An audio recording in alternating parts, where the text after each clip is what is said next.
Hello viewers, আমরা চলে এসেছি এখন সুনামগঞ্জ লাকমাচড়া। আসলে লাকমাচড়া এসেছিলাম আমরা ঝর্ণা দেখতে, কিন্তু এখানে ঝর্ণা এখন অনেক ভিতরে, যেটা হচ্ছে ইন্ডিয়ার সীমানা। তো এখানে গেলে হয়তো আমরা গুলি খাওয়ার সম্ভাবনা রয়েছে, যে কারণে আমরা আর ওইদিকে যাই নাই। তো আপনাদেরকে দেখাচ্ছি যে বাংলাদেশ সীমানার যে খুঁটি, ওই খুঁটিটা আমরা দেখিয়ে দিচ্ছি। এই পাশে বাংলাদেশ খোদাই করে লেখা রয়েছে, এবং অপর পাশে যে পাশে আমরা ইন্ডিয়া এখন আছি, আমরা এখানে লেখা রয়েছে যে ইন্ডিয়া। এখন আমরা ইন্ডিয়াতে দাঁড়িয়ে রয়েছি। যাই হোক, এই যে পাহাড়গুলো দেখছেন, সে হচ্ছে ইন্ডিয়ার পাহাড়।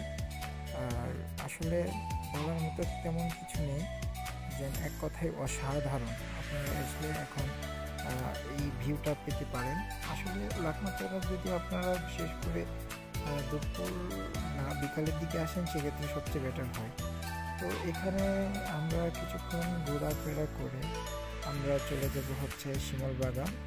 তো আমরা যে হোটেলে উঠেছিলাম, তো ওই হোটেল থেকে আমাদের শিমল বাগানের দূরত্ব হচ্ছে মিনিমাম 5 কিলোমিটার।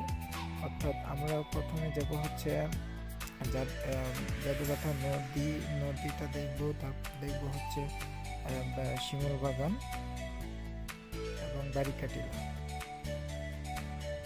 তো এখানে দেখা যাচ্ছে আমরা যখন এখানে ভিতরে ঢুকতে গিয়েছিলাম, তখন আমাদের ইন্ডিয়ার বর্ডারের যে বিএসএফরা আছে তারা ঝামেলা করেছিল। তখন আমাদের বিজিবিরা, বাংলাদেশ বর্ডার যে দায়িত্বে আছে, ওরা এসে আমাদেরকে সেভ করলো। বাট ওরা ওদেরকে মানে বলেছিল আসার জন্য, বাট ওরা আসে নাই। যাই হোক, কী কারণে আসে নাই সেটা ওরাই ভালো জানে। বাট আমরা তখন ওদের সাথে অনেকক্ষণ গল্প করলাম। গল্প করার পরে আবার আমরা শিমল বাগানের উদ্দেশ্যে রওনা দিলাম। আমরা শিমল বাগান যাওয়ার আগে আমরা বারিকাটিলাটা দেখব, বাট আজকে আর শিমল বাগান যাওয়া যাবে না, কারণ সূর্য অলরেডি অস্তের পথে। এখন আমরা বারিকাটিলাতে আছি। দেখেন, বারিকাটিলাতে আসলে সূর্য অস্ত্রটা অনেক সুন্দর দেখার মতো রয়েছে, যে কারণে আপনাদেরকে বারিকাটিলার উপর থেকে আমরা দেখানোর চেষ্টা করছি। আসলে বারিকাটিলার উপরে থেকে দেখতে গেলে অসাধারণ ভিউ দেখা যাচ্ছে। এদিক দিয়ে আমাদের রাব্বি সাহেব একটু খুবই রাগ, ওর ছবি ভালো করে তোলা হয় নাই, যে কারণে খুবই রাগ আমাদের প্রতি। আর আমাদের মোটরসাইকেল তো দেখতেই পাচ্ছেন। যাই হোক, আমাদের সাথে থাকুন। বারিকাটিলার পরে আমরা শিমল বাগানে যাব, হয়তো কাল সকালে যাব 8টা-9টার দিক করে। এতক্ষণ আমাদের সাথেই থাকুন।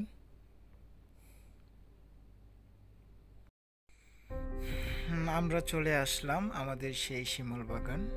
আপনাদেরকে শিমল বাগানের ব্যানারটা দেখিয়ে নিচ্ছি। আসলে শিমল বাগানে প্রবেশ করার আগে এখান থেকে আমাদের টিকিট সংগ্রহ করে নিতে হবে। এক একজন টিকিটের মূল্য হচ্ছে 20 টাকা করে। তো আমরা দুইজনে দুইটা টিকিট নিয়ে ঢুকলাম। তো ঢোকার পরেই আপনারা শিমল বাগানে যে এখানে একটা রেস্টুরেন্ট আছে, সেই রেস্টুরেন্টে খাবারের একটা তালিকা এখানে আপনারা দেখতে পারবেন, শিমল বাগান ক্যাফে, ওইটা দেখতে পারবেন। তো আমরা একটু ভিতরে যাওয়ার পরে আমরা শিমল বাগানটা দেখছিলাম। আসলে এখন মাত্র ফুল ধরেছে, বাট হয়তো আর 10 থেকে 15 দিন পরে আসলে হয়তো আমরা শিমল বাগানে যে শিমলের যে ফুলের যে সৌন্দর্য, সেটা আমরা আরও অনেক ভালো করে দেখতে পারতাম। যাই হোক, এখনও ওয়েদারটা খুবই ভালো, যে কারণে আমাদের খুবই ভালো লেগেছিল। তো আমরা কিছুক্ষণ হাঁটার পরেই আমরা এখানে পুরাটা শিমল বাগান দেখলাম। দেখার পরে এখানে সারি সারি গাছ গাছ গাছ, শিমুল গাছ।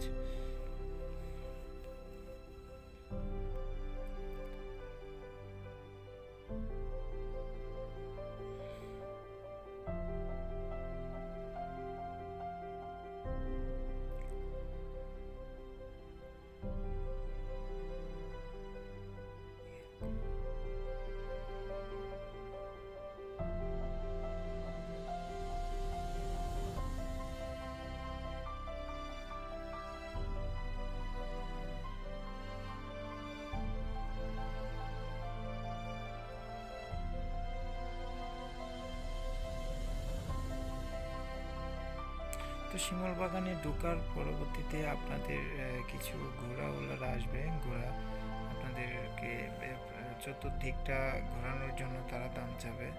তো আপনারা যতটুকু দামাদামি করে নিতে পারেন। আমরা দুইজন উঠেছিলাম, 50 টাকা দিয়েছিলাম। ওরা বলছিল পাঁচজন 100 টাকা করে। তো আমরা দুইজন উঠে 50 টাকা দিয়েছিলাম দুটি ঘোড়াকে। যাই হোক, আমরা ঘোড়াতে উঠলাম। ঘোড়া আসলে আমার ফার্স্ট, বাট আমার লাইফে ফার্স্ট আমি ঘোড়ায় উঠলাম, ঘোড়ায় চড়লাম। যাই হোক, এটা একটা অভিজ্ঞতার বিষয়। তো আমাদের রাব্বি সাহেব এখন ঘোড়াতে উঠছে, সেই ভিডিওটা আপনারা দেখতে থাকেন।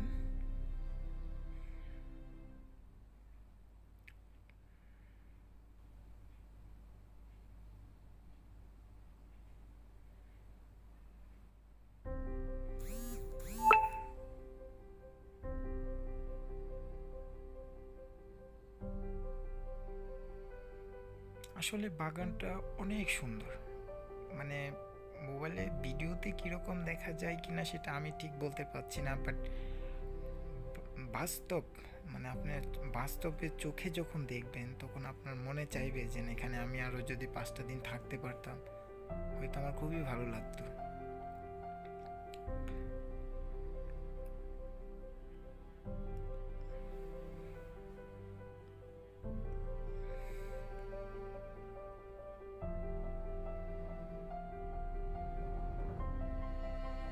তো আমাদের রাব্বি সাহেব খুবই হ্যাপি, সে ঘোড়ায় চড়লো। তারও লাইফে ফার্স্ট জার্নি, বাট যাই হোক, আমাদের দুইজনের ফার্স্ট জার্নি ঘোরাতে। আমরা আগে কোনোদিনই ঘোরাতে উঠি নাই, এটা একটা এক্সপিরিয়েন্স।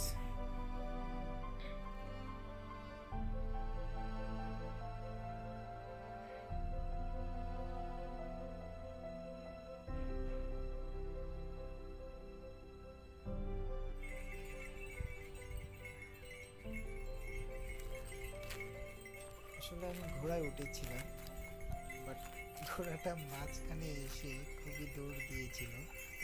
আমার আসলে ভয় পাই নাই, কারণ তখন ওরা ঘোড়া চালায়, তখন দেখেছিলাম যে হাতের যে দড়িটা ওইটা টানলে ঘোড়া দাঁড়িয়ে যায়। এই কারণে এতটা ভয় পাই নাই। তো এই আর কি। যাই হোক, ঘোড়াতে উঠে ভালোই লেগেছিল।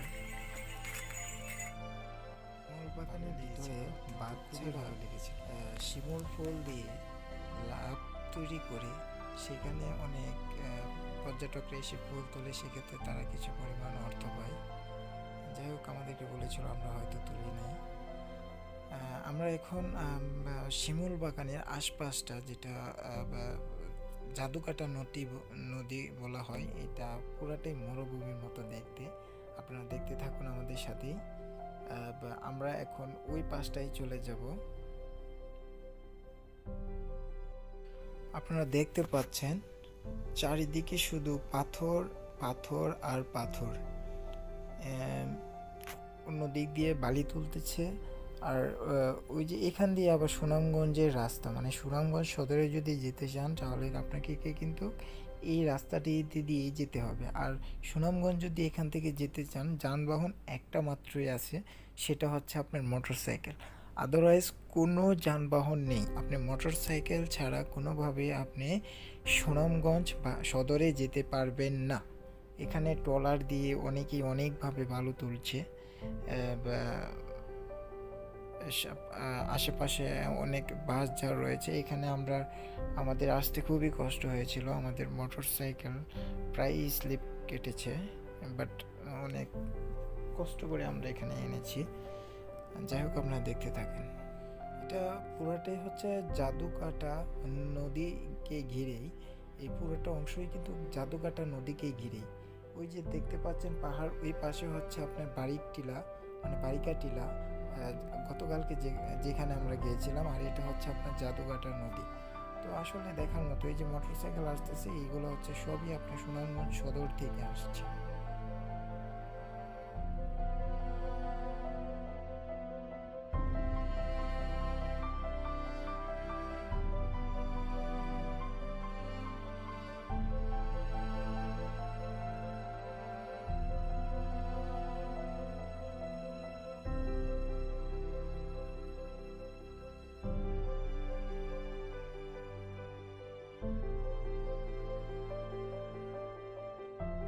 বাসার উদ্দেশ্যে যখন রওনা দিয়েছিলাম তখন আবার নীলাদ্রি লেনে যে পাশে যে আপনার একটা ছোটোখাটো বাংলাদেশে পাহাড় ছিল, তো ওই পাহাড়ে আমরা গিয়েছিলাম, যেখানে আমরা দেখতে পাচ্ছেন যে কত সুন্দর পানি, এই পানি ওরা পান করছে দেখুন। পানি মানে এত সুন্দর, এত পরিষ্কার পানি, আসলে না দেখে বিশ্বাস করার মতো নয়। তো যাই হোক, আমরা এখান থেকে আবার আমরা কিন্তু উপরে উঠেছি, পাহাড়ে উঠেছি। তো আমরা পাহাড়ে আপনাকে পাহাড়ে দেখাবো পাহাড়ে কীভাবে উঠছি। প্রায় অনেকটুকু রাস্তা পাড়ি দিয়ে আমাদের পাহাড়ে উঠতে হয়েছিল।